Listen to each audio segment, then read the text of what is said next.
What is going on, Cog Squad? Jason over here at Cog Hill Farm, and we gotta make some big decisions with the barn and outside the barn. And what we decide now is gonna be huge going on into the future. All right, y'all, I am in our wonderful barn that, of course, we're just absolutely loving. This has gone well and beyond our expectations, I can tell y'all that. And so we got some huge decisions to make in the barn and outside of the barn. And we need to start thinking about them now and possibly start getting on the ball and getting this kind of planned out. For one, is that, of course, you guys know about the milking room or the milking parlor that's gonna go kind of like right around in here. We have that L-shaped sink and counter, the stainless steel one that you guys saw in an earlier video. And we're hoping it's gonna go here and L this way, and there will be a wall because this will be an enclosed room. So there'll be a wall down through here and then a wall down through here, and this will be Brooke's milking room. And it'll have a refrigerator in it, it'll have the sink and countertops in it, of course the milking stand, and whatever else she needs to have to milk the goats. And we'll probably keep stuff like maybe medicines in there. Of course, for any type of refrigerator, medicine could go in there. Maybe put a cabinet in there with other stuff in it. It can serve more than just a milking room. So here's the other thing that I got to figure out is stalls. How many stalls do we want in here? Now we do have 3 doors on this side, but which one is going to come into the milking room? But we have these other 2 doors here, and I could just make 2 different stalls over here, but that would be really, really big. Plus over here, we got 2 doors over here. Again, this door was originally going to be just so we can come in from the side, that we don't have to walk all the way around to come in. We can just come in from the side there. And this was going to be a area for the goats. But let's get the measuring tape and starting to figure out what we need to do here before Roberto and Heidel get here, so I can get them to give me a price on building Brooke's milking room and building our stalls too. Let me show you guys what I'm thinking about too, as for stalls. This is what I'm thinking. I love the way this looks right here. But also you can buy these modules or horse stall walls and that kind of stuff, but whew, man, are they expensive. And they make these prefab aluminum or metal stalls too that you can get that don't have any wood on them.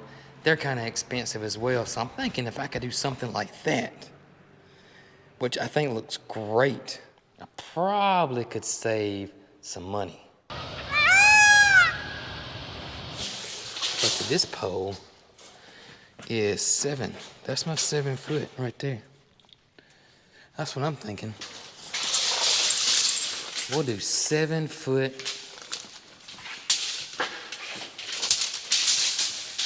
by 12, and that will be plenty big. All right, I got it all measured out. I got it all figured out what we're gonna do on this left-hand side over here. Of course, this is gonna be Brooke's milking room right there, and it's going to be 12 foot by 16 foot. Now to give us plenty of room for a door here, we can go in. We can put our milk stand here where the goats can come in and get on the milk stand.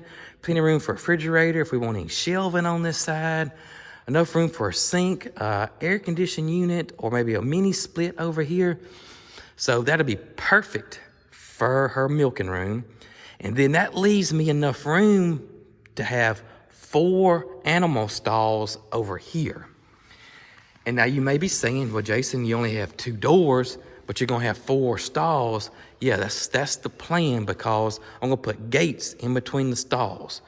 So if we bring an animal in here and they're gonna go in this middle stall here, then we can just open up the gate and just leave them in there. Or we have the option of opening up the gate and leaving it open if we want a bigger stall. Plus, I didn't want a whole wall of doors. You know, if I got 4 stalls here and another door for the milking room, man, you're talking about 1, 2, you're talking 5 doors on this one area. And I didn't think it would look very good at all. I just didn't want a wall of doors. So the gates in between the stalls would be perfect solution for, you know, moving animals around. Now, the right-hand side, the opposite side, my original plan over here was to do 1 stall, and that's it. Because there's not much room over here, y'all, for animals in this back area. It's just not. All of our room is that way and that way. That's the bulk of our pasture and land right there. And that's the whole reason we put the barn on this side versus where the animals are now, because that wood line is not my land. Just where you see the animals are, and that's it over there. But over here is the bulk of our property. So on this side, I thought maybe the boy goats over in this area over here and lead them into here, and this could be their stall. But I'm thinking about putting 2 here just in case. But we have the option for a 3rd stall if we want to. Not going to put anything down here. This is just where we can walk into the barn. That's the whole purpose of this door here. So I have an option for a 3rd stall right in here, but I'll get Brooke's opinion on that once she gets back from the vet. She has taken the boys to the vet today. All right, boys, you're here for your final vet visit. MaryCarl, you got any guesses on how much they weigh? A lot. I'm betting 45 for Bandit and maybe 40 for Rocky. We shall see. Oh, you want to get up there? All right, so let's go look outside and show you what we're talking about doing outside too. See, out here, this is gonna be outside stalls. So we're gonna have outside stalls here and inside stalls in the barn.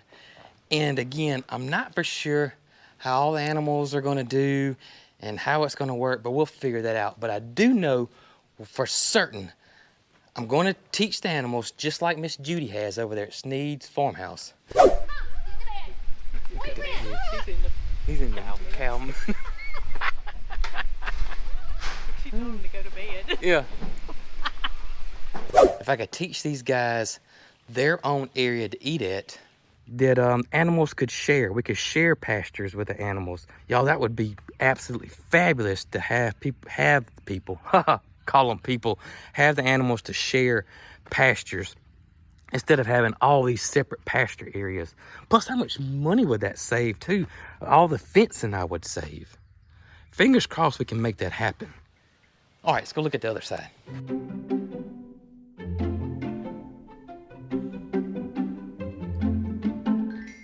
Now, on this side, you know, I would love to be able to, I don't know, maybe park the tractor under here maybe. I don't know yet.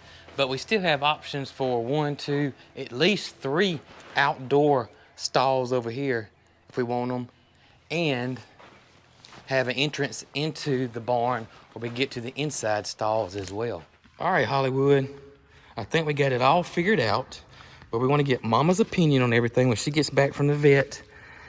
And also get Roberto and Heidel's opinion. The contractors are going to come in and give us a price of doing this and see what they think about what we got laid out. And in the meantime, I got stuff I got to do around here on the farm. You ready to work, Holly?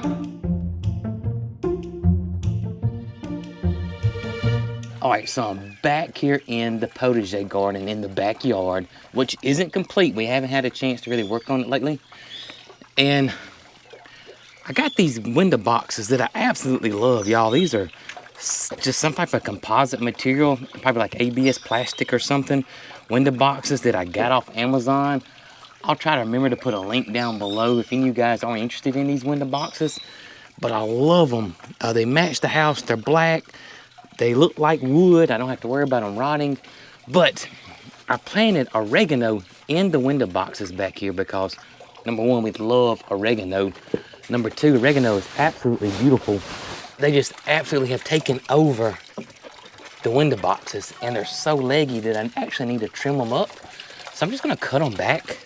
And oregano, y'all, is, if you want something that's gonna take off and go, want a spot to fill, oregano is the way to go. It's a perennial in our area. Matter of fact, it most of the time is an evergreen. It never dies back. Crazy. So you got to be careful about where you plant oregano, especially if you plant it in a bed, because it will take over. But in these window boxes, I don't have to worry about that. But after I cut this oregano back, it's gonna get more full for sure. But I'm going to go give this to our chickens. It is a great, healthy snack for your chickens. Ain't that right, Holly? Holly, you want some oregano? Another thing I want to do with this oregano is I want to try freeze drying it. But Brooke actually has broccoli going in the freeze dryer right now. So I will wait on that. But I'm curious to see how that does. And I'm pretty positive, well, I know I am.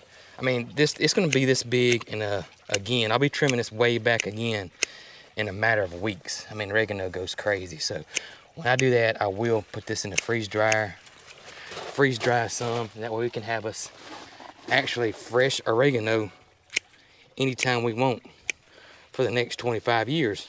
So I figured I'd stop by and give Moody some oregano. I mean, everybody loves some oregano, ain't that right, buddy? Do you like it? Oh yeah, I like it. I do want to say this though. I've been using this EcoVet spray on Moody. And when you first put it on, it does work, but it's only working for a day with us. The Piranha spray that I got from Lester, this one, it worked for 3 days at least. The EcoVet spray does work, but it doesn't last as long as the Piranha spray. So I'm probably gonna go back to using the Piranha spray. I'm glad I didn't buy a whole gallon of this stuff. A little bit more, buddy? I'm gonna give a little bit to the boys too, the goats. I know they enjoy it. Won't you, Joe? Top. Boy, it is breeding season. Y'all hear Scott? It's almost 24/7 with Scott right now. There's some oregano, Joe. Come on, Topper, let's get you some. Come on, Top. All right, boy and girls. Here you go. Call him up, buddy. Call him up, Mac. We're gonna start calling him Mac, because we got mac and cheese. Y'all come on, get some oregano.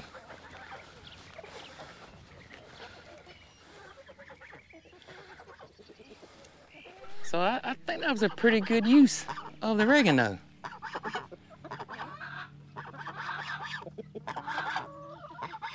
I don't think Cheese is gonna eat it though. He might. What do you think, Cheese? No,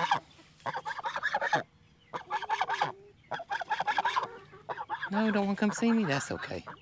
I want to show you guys something pretty cool. Back here, where we've been running the chicken tractor, you can see the area where they've been. You can see right here, coming on down, and you see that where the cart has been, or the bus, is really, really green right in here. And this is where it was last time. And so, yes, you see in the shade, because, you know, it stays in the shade. You can see it's no grass under it. Plus, all the droppings come down, too. But look how it's growing over, how the grass is growing over. And look how green the grass is, because it's filled in over here. Because this also was back here and it's completely filled in. But look what's happening. So we planted a cover crop of clover and some other things last year, and it reseeded itself and came back, which was great. But look right here where the chickens have been. There's hardly any clover in there. It's just straight pasture grass. So that is interesting and also awesome, because eventually this cover crop's going to die when it gets real hot. And look how lush the grass is going to look, the pasture grass. Wow.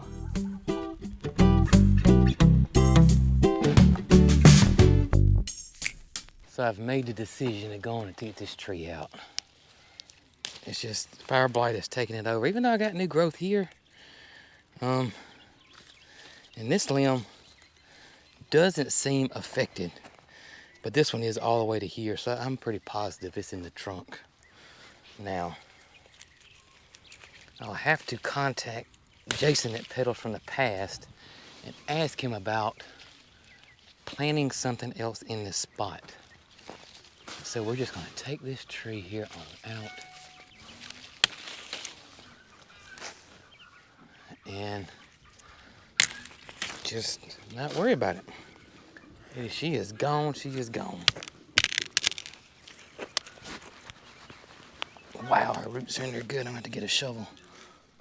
I will say this, it is kind of sad, but also promising. The root system on this thing is unreal. I've been digging on it for 5 minutes and I still ain't got it up. I mean, the roots are crazy. So, definitely love its spot. Just sad that it's gotta go. Oh, man, y'all. Golly at the root system. I mean, it goes on forever. I might have to get the side-by-side in the winch. I ain't pulling that out.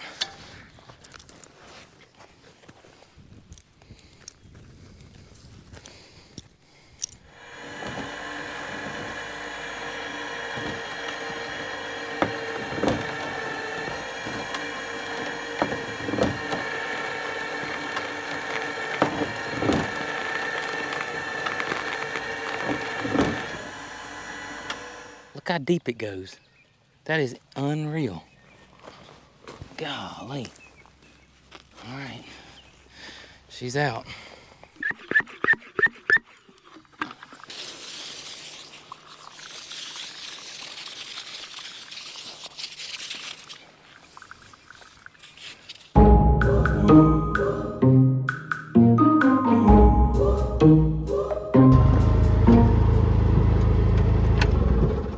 Look who just pulled up. All right, so what did the doctor say about the boys? They're growing. They're growing. He said that we should have named that one Tiny. Yeah, Tiny. How big is Bandit? Come here, buddy. Come here, right man. So Bandit weighs more than Holly. How much does Bandit weigh? 54 pounds. 54 pounds. 54 pounds, baby. An estimated age? Oh, Jason. 17 weeks. Yeah. They're supposed to have another parvo vaccine. Uh-huh. Which is where he's estimating we are right now. Okay. So that's not 5 months. So 17 weeks old and he's 54 pounds. 54 pounds. So they How much had to wait on Scott. How much does little Rocky weigh? Well, little Rocky weighs 44 pounds. So he weighs 44 pounds. 44 pounds. So he probably weighs more than Holly too. He probably does. They did get their rabies vaccination today, and that's the reason I had to take them, because rabies has to be administered by a veterinarian. Right. They did get their heartworm prevention that they will start now. They have immunity from their mother for the first 6 months, and heartworms are carried by mosquito, so mosquitoes are prominent in a lot of areas in the United States. Overall, he was very impressed with the way that things are progressing. Bandit probably more so than Rocky, but I mean, they're wonderful dogs, and they had just a great temperament in the vet's office as they do at home. Well, while you're back, I need you to come to the barn and I need to ask you some questions. Is it questions that I'll have answers to? I think so, at least your opinion. Okay. I want your opinion. I can handle opinions, but I don't know about questions. No, it's opinions.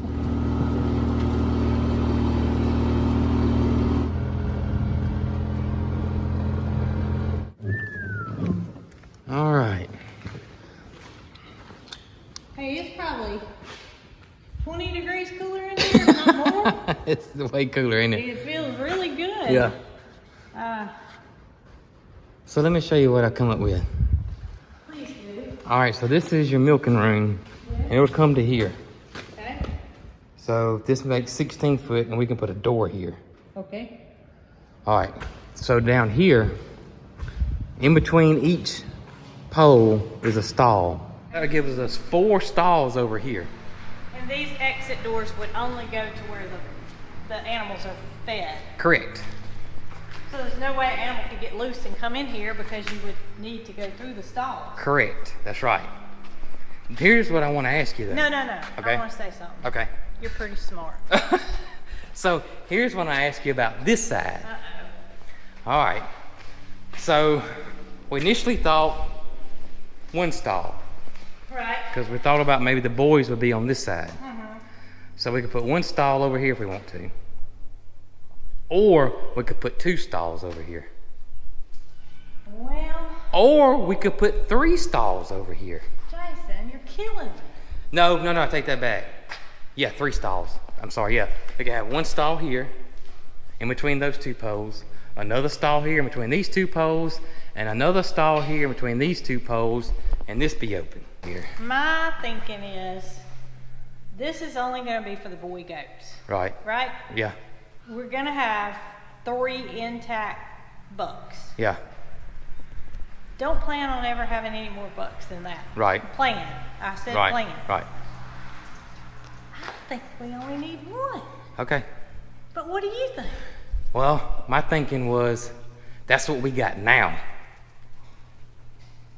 What happens if we get donkeys, or if we have pig and the pig has babies, or that, you know what? or if we get a llama, or if we get, that's my thinking. My brain was only focused on boy goats. Yeah, So now that you say that, let's do 2. let's do 2 stalls. I think so. Or maybe 3 stalls. Well, I was confident on 2. It was the 3rd one that I didn't know about.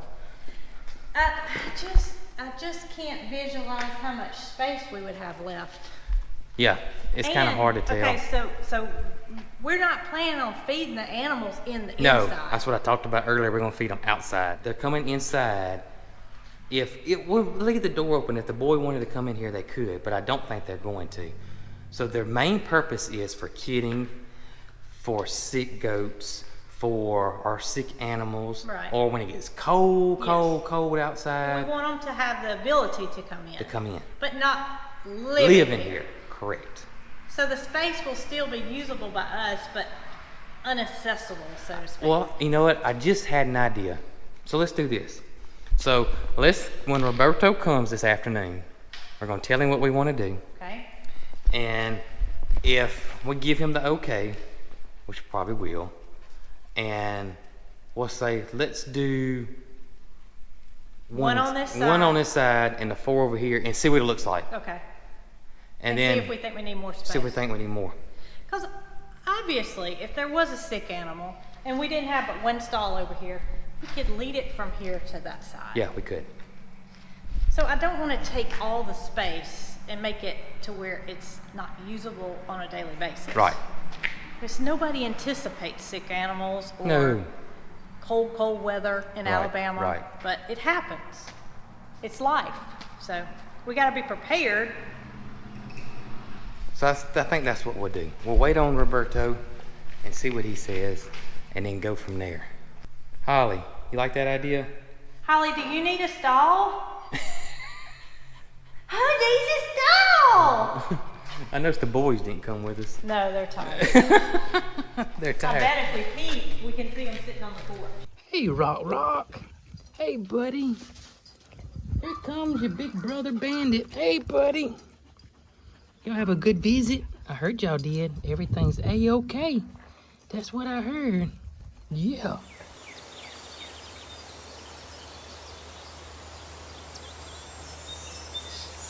Roberto and Idle just showed up.